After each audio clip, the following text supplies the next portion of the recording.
Hi everybody, this is take 2 of a couple of more stitches, and I hope this will work better. So my friend Shelly, who's doing the block of the month little banners that we're doing, I had posted the blanket stitch video this morning, and I thought I had it scheduled for yesterday. But there are other stitches in this little project. So Shelly was asking, how do you stitch the small bits? She was asking about the beak and about the butterfly. And I did a blanket stitch around the butterfly. It's pretty tiny, but I did a whip stitch around the beak, and I'm going to show you the whip stitch. So I have a little beak on my piece of wool, and if I was doing a blanket stitch, I would start on the top and go from left to right. But a whip stitch, I like to go from right to left, and I like to come up, start through the wool. So let me show you this. This is going to be upside down and backwards to you. So I'm coming up in the wool.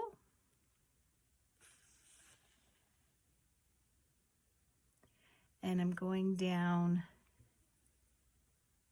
outside the wool on the edge, and I try to keep it pretty straight.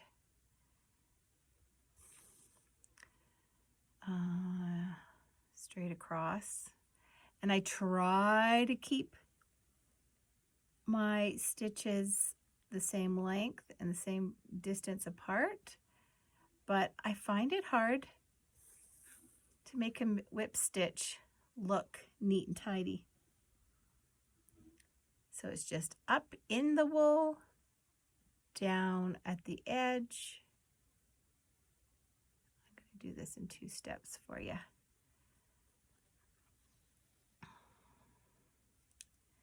That went crooked, and then up beside it.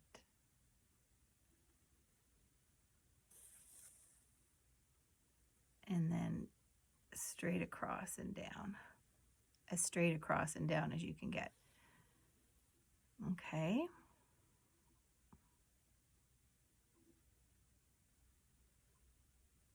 Up in the wool, down at the edge, and like I said, I tend to go down and up at the same time, but you got to keep it close to the edge, the outside edge. And down and up and down and up. Can you guys see this? Am I still in frame? You're not going to see me today because it's Sunday, and so I just kind of wash my face, brush my teeth. I don't do makeup or hair. There's baseball on. I stayed up too late watching the awful hockey game. Some of you will be happy about that. Okay, when I didn't get close enough. I should have had another stitch, but I'm just going to show you the point, and that's really not very good. I'm kind of too close in, but I like to come down just away. Yeah, see, I should have had another stitch in here. And my hands are going numb. Anyway, that's not a very good representation of this. Oh my goodness. Good thing you guys aren't paying for this. I would have to be more professional. But like I said, I am no expert.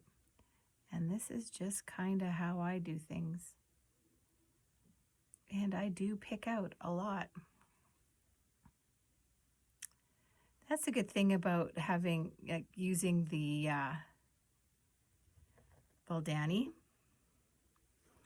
single strand, is that you can just pull it out of the needle and have at her. Has everyone had a good weekend so far? It's been snowy here. Not as bad as north, but we had nothing, and now we have a inch or so. Edmonton, gosh. Shelley, what did you guys get? I guess this isn't a live. I keep talking like I'm doing a Facebook Live. Okay, I'm going to try. I don't know. I've kind of smushed the tip already, so this may not go well. And I would never use this red thread on this yellow. Anyway, you get the gist. So it's just come up in the wool, go down at the edge. Come up in the wool, go down at the edge, and you just keep going like that for your whip stitch. And that's what you can use for a lot of the tiny bits. Another stitch that is on here is the stem stitch.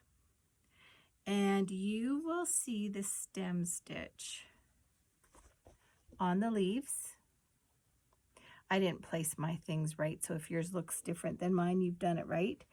And also of the antenna. A stem stitch. I use a stem stitch a lot. It's nice to use for lettering. It's nice, you do it a lot on stems. The pattern will tell you to do the chain stitch on here. And I started doing that and I didn't like it. I just thought it looked too busy. So I'm doing the stem stitch. Stem stitch. So you're going to start at the top. This is your bottom. I'm going to try to do this sideways.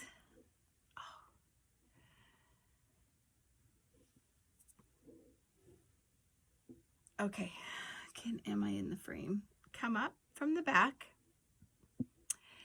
And then I always like to keep my thread to one side. If you don't, you won't get a nice flow of stem stitch. It'll be kind of a little bit wonky. And my first stitch, I do it twice the length as what I'm going to do my subsequent stitches. And I come up halfway through the entry point and what I've done there. Keep your thread to one side, and now you're going to go down the length you want your stitches to be. You're going to come up at the end of the last stitch. You don't have to be in the same hole, just come close. Keep your thread to the one side. Go down, up, close to the end of the last stitch. Keep your thread to one side, down, up. Keep your thread to one side, down, up. Keep your thread to one side. If you were going to go around a curve, I always keep my thread on the outside of the curve. I just find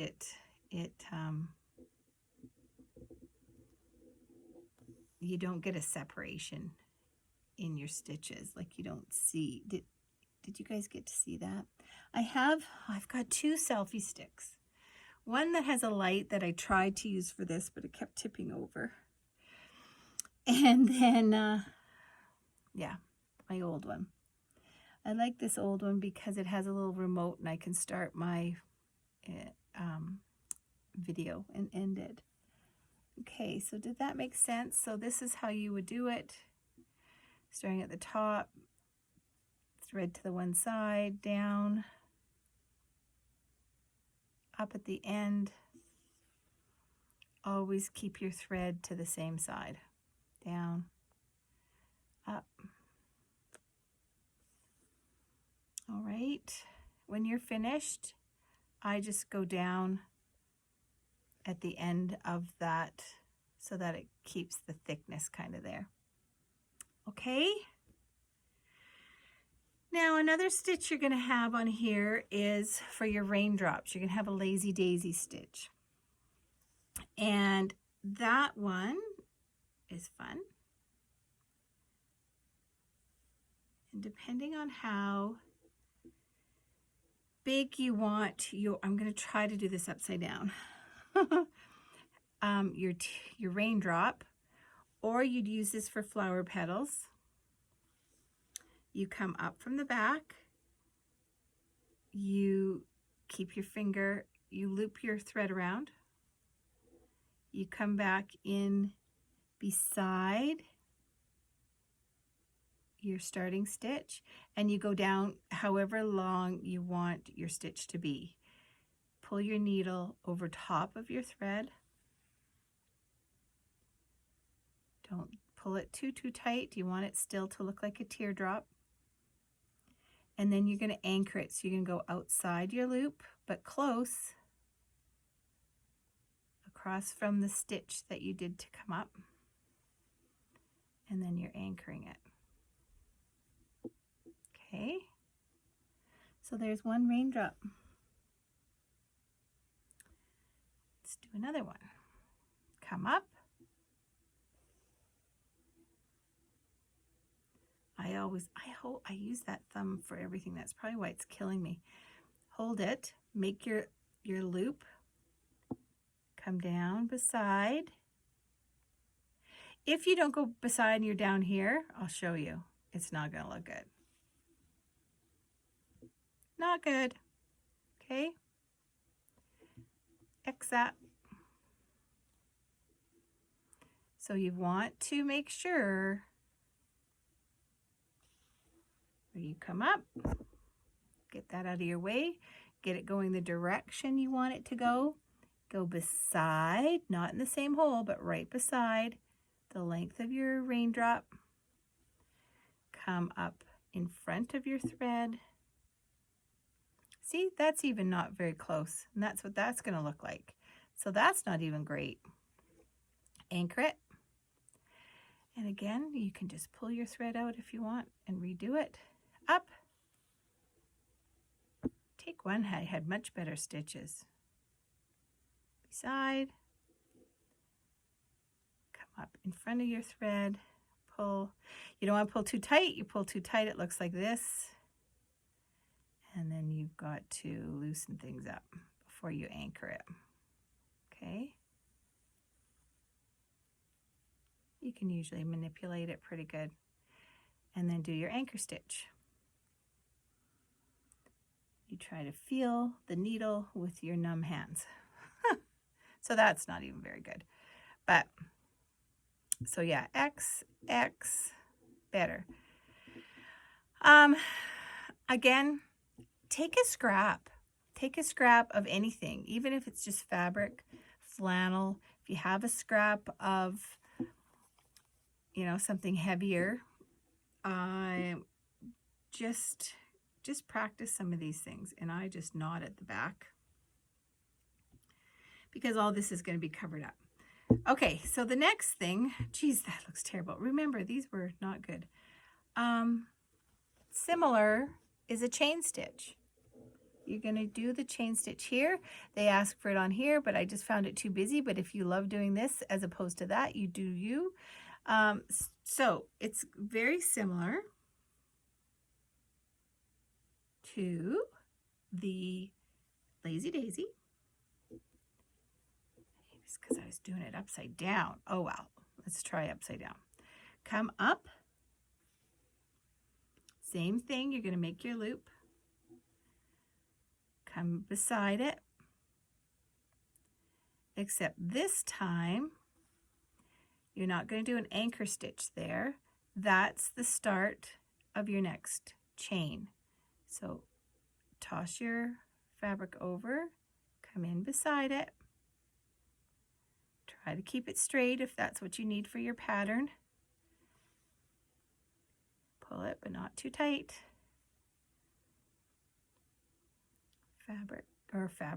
Thread over, down, up in your loop, pull, but not too tight. Hold your thread in beside, down, circle. You're at the end of your chain, say that's as long as you need it to do.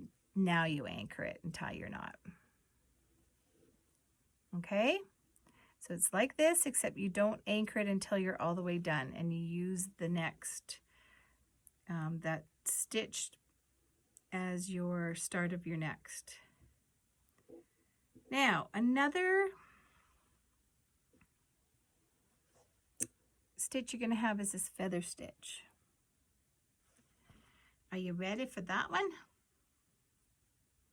It's fun to do. A lot of patterns have it around the outside of their like a table mat. Primitive Gatherings, I think, likes to use that. Or is it Buttermilk Basin? One or the other. So we're going to think of them as V's, I guess. You're going to come up at the top. Again, you're going to make the shape of your V, hold your thread, and beside your initial stitch, and then you're going to come up, you're going to try to make the V. So this is the point of your V. So you want it to kind of come up in the middle of these two stitches on the top. Now, as you can see, this one, it goes V, V, V, V, V, V, V. Okay, so that's what we're going to do next. And if, depending on your pattern, it might determine which side you're going to do the next stitch. I am going to go over here so I don't run into my chain. Okay, so this would be like this stitch. So I'm going to go beside it. And I'm going to come up in my V.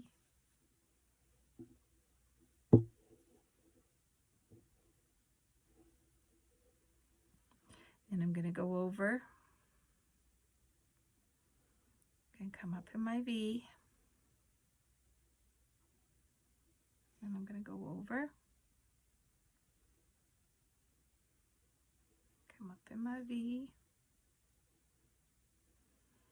go over, come up in my V, go over,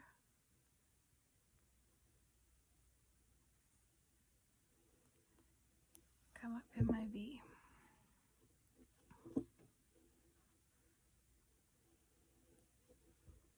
See that? Now I would go over here. You can try to line these up. You can try to line these up.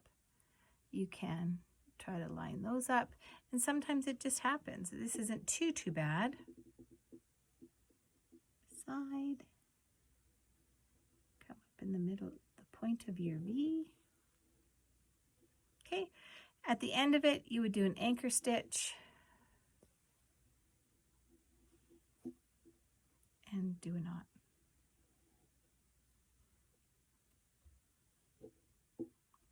Feather stitch. Feather, chain, lazy daisy, stem, and whip stitch. The last one is a French knot. And I just come in here, sorry. I shouldn't do this when I have a headache and my hands are numb.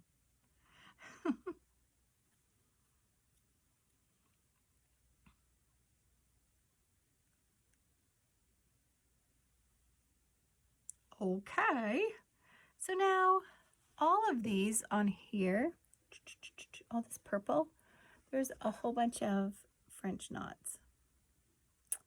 And you can do those. You can use beads there instead. You could probably just do like a purple stem stitch. You could leave it. I still haven't done little buttons on the butterfly, so maybe I can do French knots there. Okay, I don't know if this is going to show very well. Come up from the back. I'm going to wrap I'm going to do 3 wraps, and I'm going to start with the thread, the needle, right? The thread closest to me. 1, 2, 3. And you don't want it really tight to your wool yet, because then you won't be able to get the end of your needle in there. So hold it up a little bit. 1, 2, 3. Keep holding it. Keep holding it. You're going to push your needle in beside the one that came up, and then you're going to pull this a little taut. As I'm pushing my needle in, I like to hold my thread as well. And down. Okay, so up.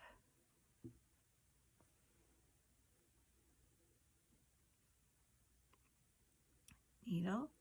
1, 2. I'm going to do 3. The pattern might tell you what to do. I'm going to put it in beside that thread, as close to it as I can. When it's in there, I'm going to pull this gently, put my thumb there, and then pull my needle through. If you do this part, 1, 2, 3, and you go in and you pull this really tight, you may have trouble getting your needle in. You don't want to pull it too tight. So up, wrap, 1, 2, 3. I'm always holding on to that. Push it in, pull it so that it's touching the wool. I like to get it right down there, right close to the wool before I pull my needle through. And there you go. I hope that helped. I'm going to watch this video and see if this one's worth posting. The last one was kind of, so I'm using brighter thread. I'm hoping I'm going at a better angle for you and better lighting. So hopefully I post this soon, and have a good day stitching Sunday.